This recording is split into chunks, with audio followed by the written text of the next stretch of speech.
This is Mrs. Tamika Boramin with another Keyboarding Proofreader's Marks Nugget. New paragraph. This symbol is used to indicate the start of a new paragraph. For example, proofreader's marks are used to mark corrections and changes to a document. New paragraph. Common proofreader's marks include move text left or move text right. These symbols are used to indicate that the text should be moved left or right. For example, move text left. Place this line of text at the left margin. Place this line of text at the right margin. Move text right.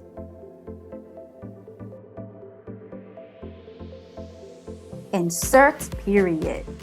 This symbol is used to insert a period onto the page. For example, I always pay attention in class. Insert period. Let it stand. This symbol indicates that proofreading marks should be ignored and the copy should be unchanged. For example, reviewing this topic is a great idea.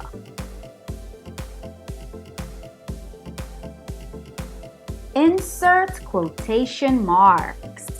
These symbols are used to insert quotation marks within the text.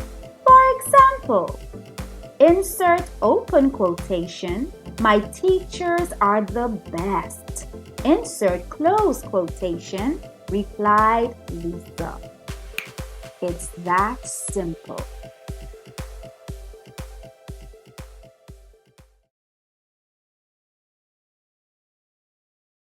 So we're going to be talking about the question about fasting. All right. So as I begin talking about, we met some people in our last session who were invited to Levi's dinner who had a problem with Jesus sitting and eating with the sinners. Who were those people? Go ahead and stick your answer right there in our Q&A. Who were those people? When we talk about the question on fasting, who were those people who had an issue with Jesus? Very good. All right, Rachel, I see you. All right, Rachel, I see you.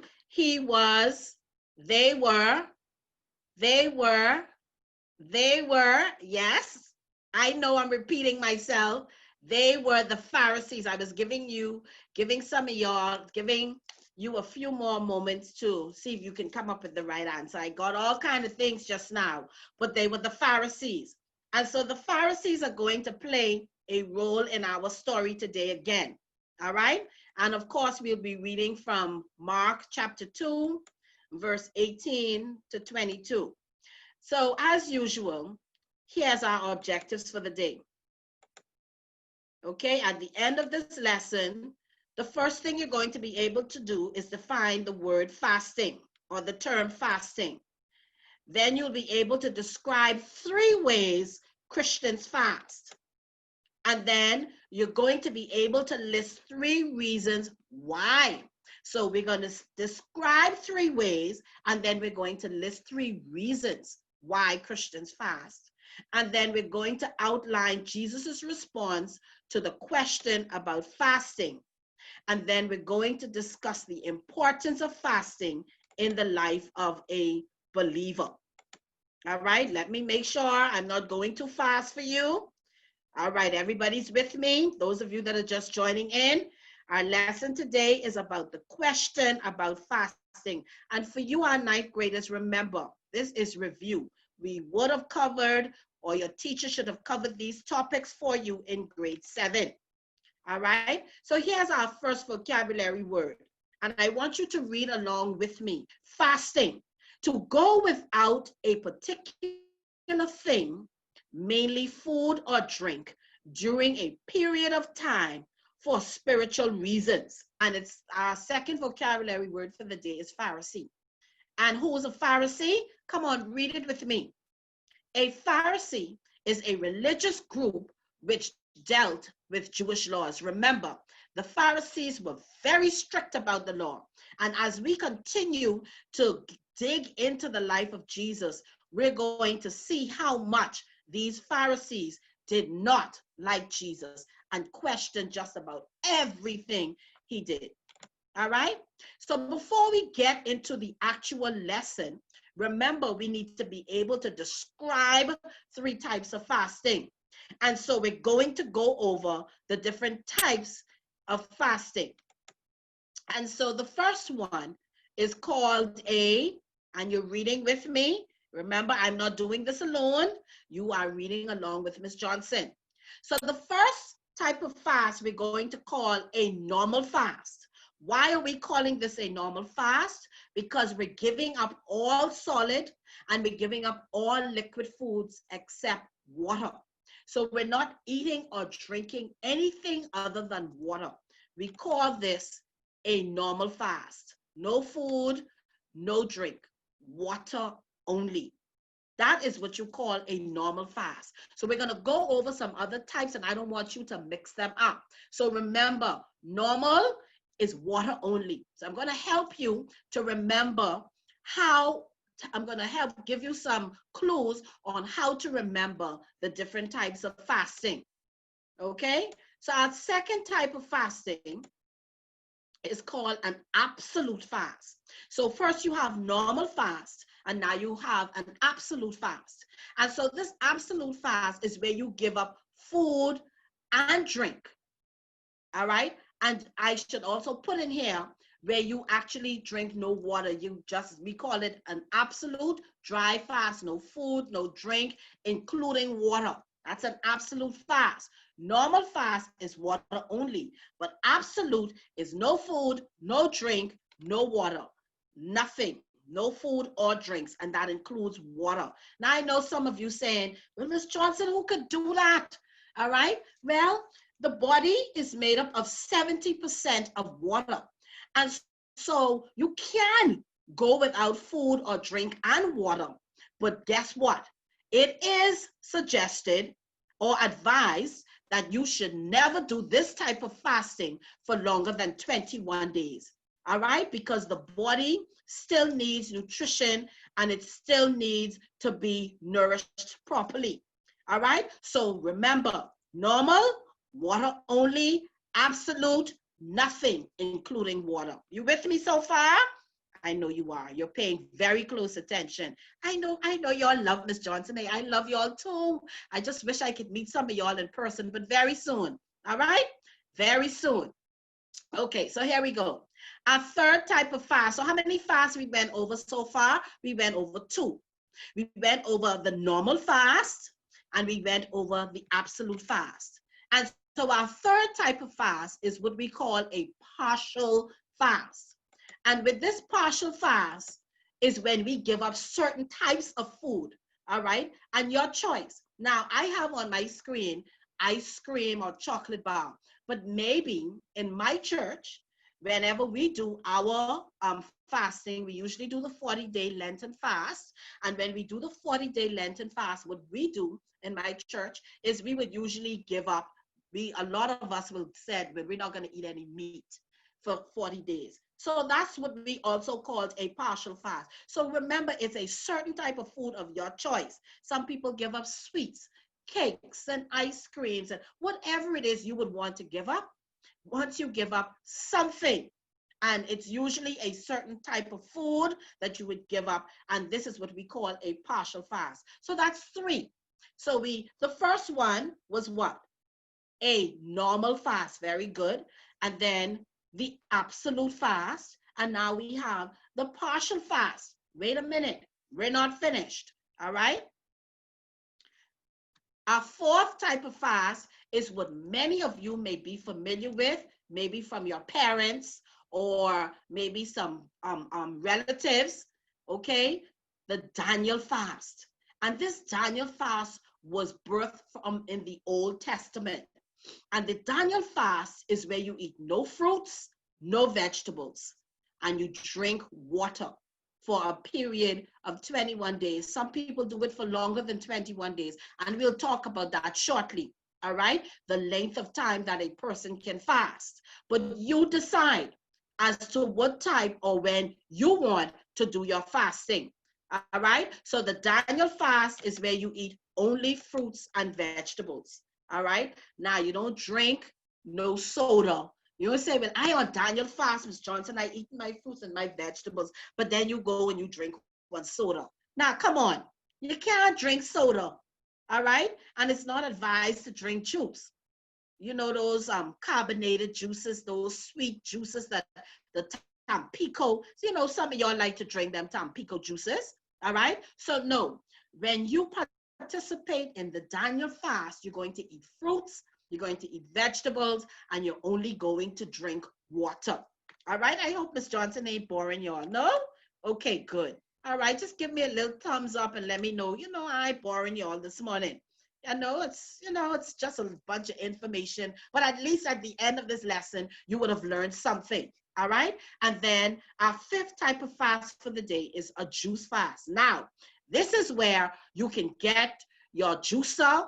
Those of you who know about the NutriBullet, go get your strawberries and your berries, you know, and I just make my own little smoothies too. All right. And I also make my green smoothies where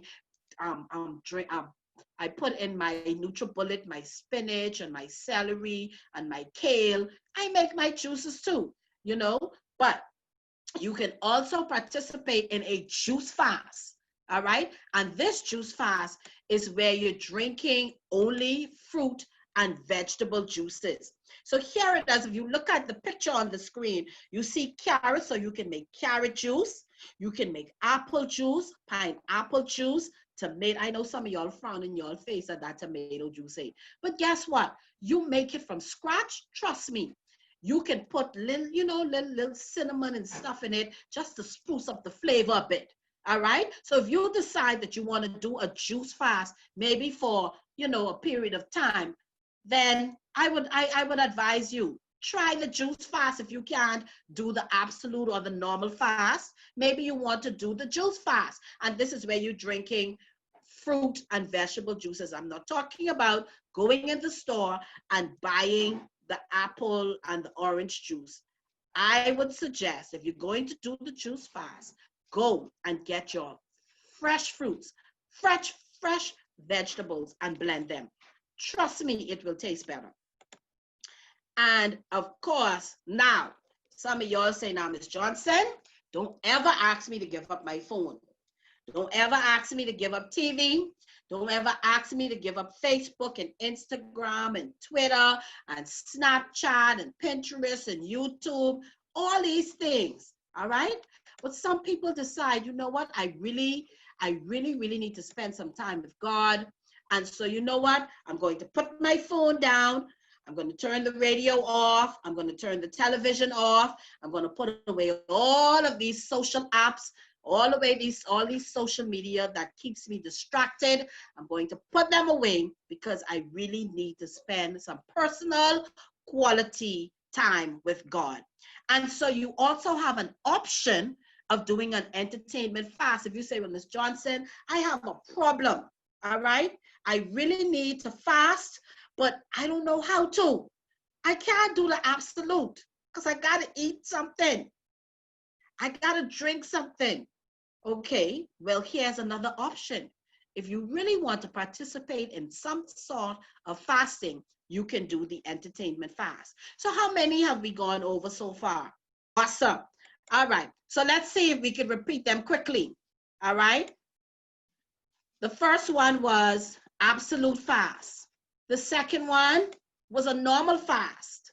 The third one, all right, the third one was what? A partial fast. And then we have the Daniel fast. and then you have the juice fast, and then you have the entertainment fast. Very good. So those of you that says 6, you are right on. That means you were paying very close attention to what was going on in the lesson so far. Good. So now let's look at the length of time a person can fast. Remember, the word fasting is where you're going to give up. And we went over the types of fast you can do, but you're going to do these types of fast for a period of time. And so here we go. So you have the short fast. And if you do a short fast, the short fast lasts for 3 to 7 days. And then you can do what we call a medium fast. Now, some of you saw this 21 in some of our definitions already. So you have the medium, so you have short, medium. So what you think I can say next? If you have short, you have medium, and then I'm going to say what? Long. Very good. If you said long, you were absolutely correct. And so here, some people may decide that they want to do a short fast, 3 to 7 days. Medium fast, 7 to 21. Long fast, 21. All right? Okay. So now we want to talk about reasons why Christians fast. And it's important when you have a relationship with God, you're going to find out it is very important for you to fast. All right? So the first one is to get answers for their problems and questions. And that is exactly why Miss Johnson was fasting. She needed to get answers from God about a particular situation. And so that's why I decided to eat anything for 3 days. What type of fast, Miss Johnson? That I already went over the types of fasting. What type of fast was Johnson doing? I didn't eat or drink anything. What type of fast was Miss Johnson doing? An absolute fast. All right, Miss Johnson did an absolute fast. You who missed the introduction, that's where that question came from. So, reasons why Christians fast. Number one, problems or questions. It helps the believer to learn how to focus on what he wants. So you see that some of you are absolutely correct when you say fast to get closer to God. Another reason why Christians is to gain spiritual strength. Remember when we talked about the patience of Jesus, when the devil came to tempt Satan, when the devil came to tempt Jesus, what happened? Was able to overcome the temptation because he was spiritually strong. And sometimes, and even now, as we think about what's going on in the nation, all right, when we think about some of the families that are hurt for these reasons, I watched a clip on Facebook yesterday with a lady with 4 children who was evicted. Some of these things are really and heartbreaking in this time when so many people are being COVID-19. So that's why you're going to find this season a lot of Christians and a lot of people are going to say, I need to turn down my plate. I need to fast because I need to give me strength to be able to cope and to face some difficulty that may be ahead because of COVID-19. And so another reason we fast is to gain spiritual strength, especially during sad and difficult times. And a lot of you, this may be a very difficult time for you because you prefer to be a fast. But however, we have to cope and we have to deal with our society today. In fact, the world. All right? And why Christians fast is to discipline themselves spiritually. All right? Sometimes we need to say, you know what, God, I need to take a break and I need to discipline myself. I need to be able to control whatever it is that may be distracting. I need to control. So people fast, Christians fast to discipline themselves. All right? Get themselves back in line with God and to do something great. Now, this may be a lot. You say, Ms. Johnson, these, but listen, if you can relate to 2 or 3 of them, remember at the end of the lesson is for you to remember at least 3 of them, then do yourself some justice. So let's do this recap quickly to get answers, to help the believer, to focus on God, to get strength, to discipline yourselves, and for God's help. Actually, something that we can always follow with Jesus. Must resist temptations. Remember little Henry? Right there on your shoulder, and he can come and tell you to do something wicked or wrong. And you know what you're going to do? You're going to be able to come because you decided that you will fast. Now you have different ways you can fast. You can choose any of them. You can choose time. And so I want to end this part of our lesson by saying it's important for a Christian to take some time out to turn down or to give up whatever. They can do the partial fast, fast, they can do the juice fast, but it's going to be very important. And I want you who have dedicated your lives to the Lord, it's very important. And so now I want us to get into our topic, because that's a part of our topic. We want to get into the scripture and the Pharisees had for Jesus about fasting. So you're going to, all right, I'm not going to do this on my own. I want you to read with me so that when I ask you questions about the Pharisees questioning Jesus, you'd be able to answer me effectively. So let's go ahead. We're reading from Mark chapter 2, verse 22. On one occasion, the followers of John the Pharisees were fasting. Some people came to Jesus and asked, and those some people there are the Pharisees. It that the disciples of John the Baptist and the disciples of Pharisees fast, but yours do not. Jesus answered, and he gave them some analogy. All right? An analogy is when you compare. All right? And so he said, the first thing he said to them, expect the guests at a wedding party to go without food. As long as the bridegroom is with them, they will. So here Jesus is now giving the Pharisees examples of his disciples were not fasting. Now, let's finish the scripture. All right. I'm a little excited, because I love doing this. All right? But the day comes when the bridegroom will be taken away from them, and they fast. No one uses a piece of new cloth to patch, because the new patch will shrink and tear off some of the cloth, making an even bigger hole. Nor does anyone put new wine into used wine skins, because the wine bursts the skins, and both the wine and the skins will ruin. Instead, new wine must be poured into fresh skins. Now you're probably sitting there and saying, Ms. Johnson, you just read a bunch of words and I don't understand anything I just read. It's okay. I can help you with that. That's why I'm here. So let's see what's going on in our story. Excuse me. All right.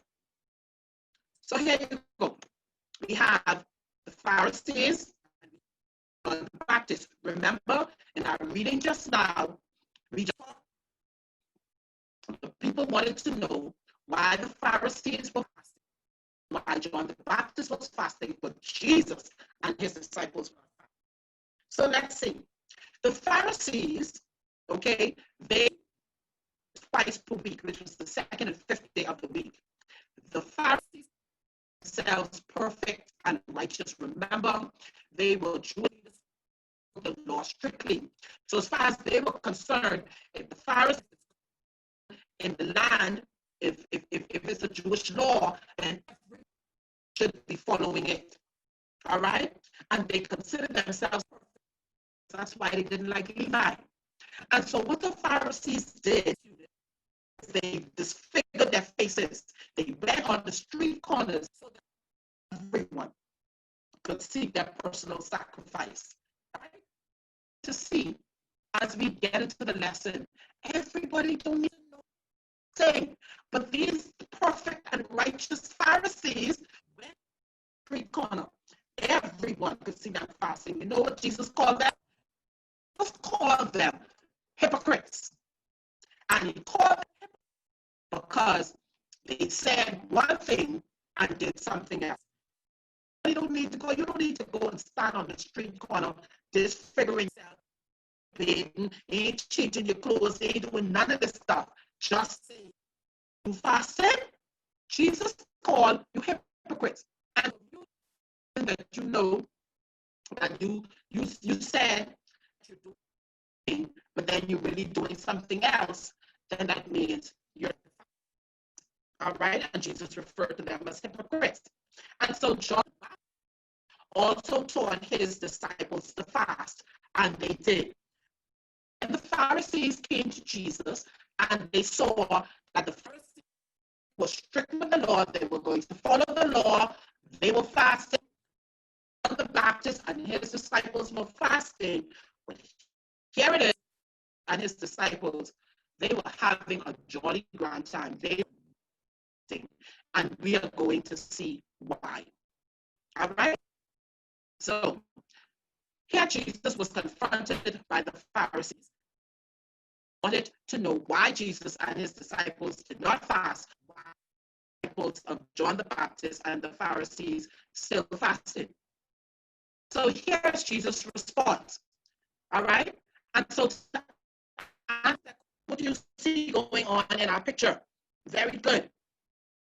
For the reception, so you see you have the bridegroom and you have now, if you're the bridegroom and you have a wedding, you're not going to go to your wedding. And so Jesus explained that at a wedding party, because the groom is there, it's a celebration. How many? I know I love weddings. Weddings is an awesome and beautiful to dress up in my pretty clothes. I get to go eat the people, especially the ones in the hotel. Man, listen. Them kind of weddings, all right? So listen, I love to go to a wedding. No wedding if I fasting. So Jesus say, well, I want you to know that if a bridegroom fasted, invites me to a wedding, we're gonna have a celebration. So when it's not there, then the party stops. So there will be no more eating and drinking. And Jesus here compared himself to the grooms. I know trying to figure out now, Ms. Johnson, what a wedding celebration Jesus and the disciples not fasting. But he went and he wanted to explain to the Pharisees they were not fasting. And so he had to compare himself to a groom. And so he said, compare himself to the groom and the were compared to the guests. That's why he used that analogy or that similarity. All right? This means that as long as the groom is present, there was no need for his followers to fast. As long as he is present, there is no need for his disciples to fast. All right? Because Jesus was actually giving them the instructions. All right? Go. So now the part of the scripture where we read talked about old cloth and old clothes, and then we talked about skins. Well, Jesus gave a second answer. So the answer was about the wedding celebration, and now because he said that he represented the groom and the disciples represented the guests. That's why his disciples were not fasting. That's answer number one. Number two, Jesus used the image of a cloth, and as you can see here on the screen, on wine skins, and he reminded that new cloth cannot be used to patch. So if you have a new piece of cloth and you put it on this cloth, it's not going to make any difference. It's not going to change the old cloth. And just like the wine, if you take a picture, you see that's the picture of what a wine skin looks like. Right? It's a leathery type material, all right? And once it's old, then you see what happens when you pour wine into it. Wine comes right out, all right? Because cannot be poured into old wine skins. So in each aspect, the new will destroy the old. You got it? Will destroy the old. This is going to come clearer to you. All right? So therefore, the new should never become old because the old cannot handle. All right? This is going to become clearer. I hope some of you are lost. Let me know. I can repeat it. So everyone is in sync with what Ms. Johnson is saying today. All right? So here's the explanation. So because you can't mix the old with the new, Jesus came to bring a new way. So there you have it. Jesus represents the new way of doing things, and the Pharisees represent the old way of doing things. Got it? The Pharisees and the old way, they follow the law, and whatever the law says is what they did. When Jesus came on the scene, he said, you know what? We're going to do away with it because you cannot mix the old with the new. A little bit more clear for you students. All right? So Jesus came to bring a new way, dismissing the old way of doing things. So in relation to the story of the wineskins and the cloth, it's that Jesus' disciples did not need to fast as long as he is with them. Now you understand the illustration of the wedding celebration. As long as he is with them, Jesus said, now a time will come when they would fast. Okay. So we're not dictated to and saying that you have to tomorrow, you have to fast next week. No, the Pharisees, yes, you have to fast every Monday and every Thursday. But now saying that's the old way of doing things. Fasting today, a choice. And that's what Jesus, that's the new way that Jesus came to his disciples then, and of course now we get to choose when we want to fast. And so the disciples of other men of God may fast when they wanted or because that was what others did. His disciples would fast for a new reason. So we ain't following fashion, we ain't following fashion. Pharisees said, I'm gonna go do their thing, let them go stand that, show people. Jesus said, no, okay? You stand right there, and he now came to show us a new way of doing things. All right? It ain't boring, y'all. Okay? It's a lot of information. All right? You're to retell it if you ever asked in your BJC.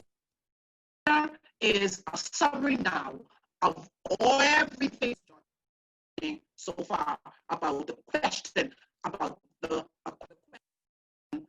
fasting. So here now we have some symbols. My right is the meaning now. It may be opposite for you. However, symbol. See if we can do the match now. So you have the groom, all right? The groom, the meaning, Jesus represented, the disciples represented the guests.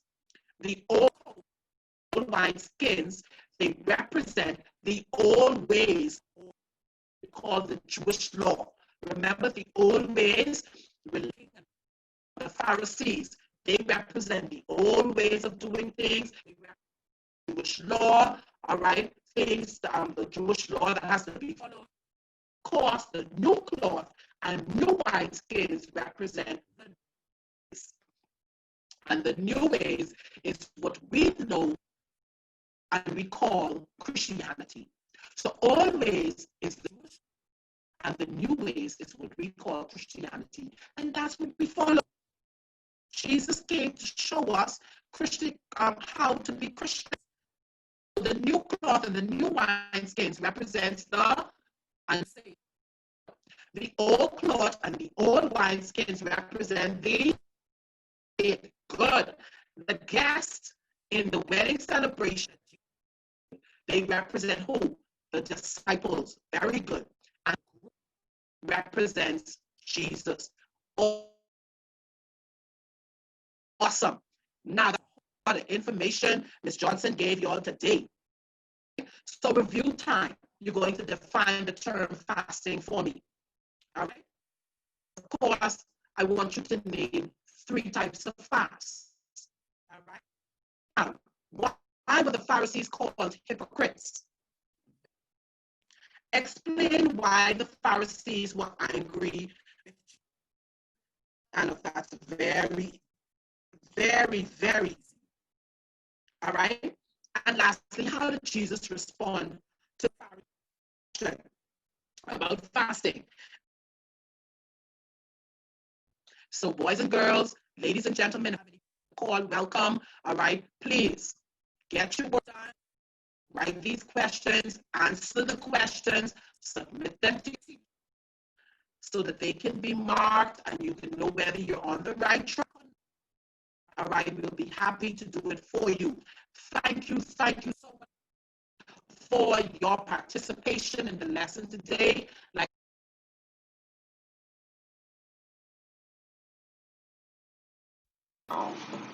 Welcome, boys and girls of grade 6. Today, we'll continue with one of my most favorite topics, making judgments. My name is Miss Jones, and I will be your guide today. By the end of this lesson, you should be able to 1. Make a judgment about characters in a passage, and 2. Justify your judgment using information from the text. Let's review. What are making judgments? A judgment is an opinion or an evaluation based on information that has been received. You can make judgments about how a character looks, the character's decisions, and the character's actions. You can also make judgments when reading non-fiction. You may decide if statements are facts or opinions, or if they are accurate and reliable. However, for today's lesson, we will focus on making judgments while reading stories. So how do we make judgments? 1. Look for information in the passage. 2. Use your life experiences. And 3. Consider your beliefs and what you've been taught. Let's practice. We'll read together The Decision. It is lunchtime and Jamal is famished. He scurries over to the lunch vendor to look at the various food options. Yum! He sees many things that catch his eyes, but one item stands out. It is his all-time favorite meal, baked chicken with a small salad and an apple. The only problem is that it costs $5, and that's all Jamal has. He really wanted to purchase something cheaper so that he could have money left over to buy something small for his mother. It's her birthday after all.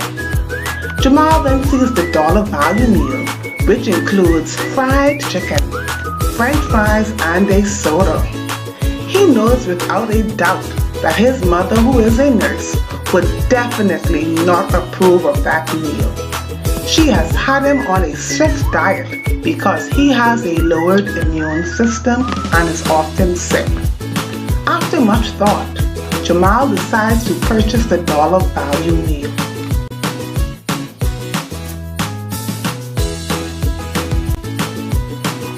Now we'll practice making judgments together by answering the questions. Number 1. Which adjective below best describes Jamal? Use evidence from the passage to support your answer. Is he disobedient, thoughtful, selfish, or adventurous? Let's go back to the passage. I know that Jamal decided to purchase the dollar value meal. I can also see that he did that so he can buy something for his mother. I also see that he neglected to get his all-time favorite meal just to get that gift. I would definitely say that Jamal is thoughtful. Now, number 2. Do you agree or disagree with Jamal's decision? Well, I agree. Because if I were Jamal, I would do the same thing. After all, it's only one meal that isn't so healthy, and my mother definitely deserves that gift.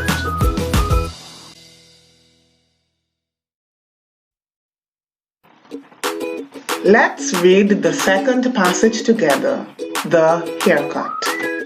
Shanna picks up her phone and hears screaming on the other end. It is her best friend Joy, who had just gotten her hair cut, and she hates it. She is dreading going to school the following day for fear that the students would tease her. Shanna reassures Joy that it probably isn't that bad. Joy convinces Shanna to come over to get her opinion. When Shanna walks into the bedroom, it is evident that Joy has been crying. Shanna sees her hairstyle and thinks that it is hideous. Yikes. The bangs have been butchered and the ends are uneven and frayed. So what do you think? Joy asks on the verge of tears.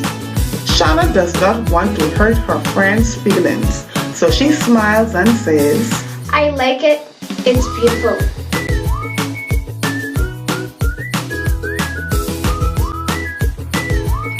Let's do the questions together. Number 1. What adjective would you use to describe Shanna as a friend? Use evidence from the passage to support your judgment. This may take a while, so I'll give you a minute.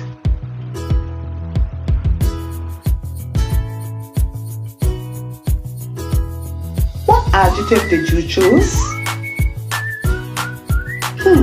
Interesting. Well, I chose considerate. I thought Shanna was a considerate friend because she saw that her friend was hurt and she did not want to make her feel worse. Number 2. Do you agree or disagree with Shanna's actions?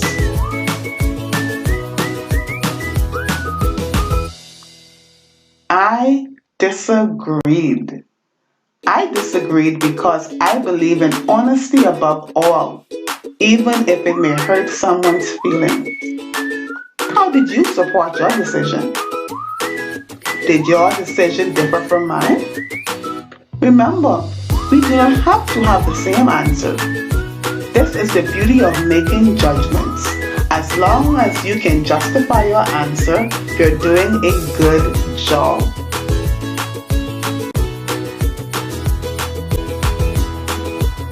Before we end, we have to recap the main points of the lesson. What are judgments? Judgments are opinions or evaluations based on information received. Use evidence and your own experiences to support your judgments. Using what you are being taught and your beliefs helps you to make connections, which is important as a reader.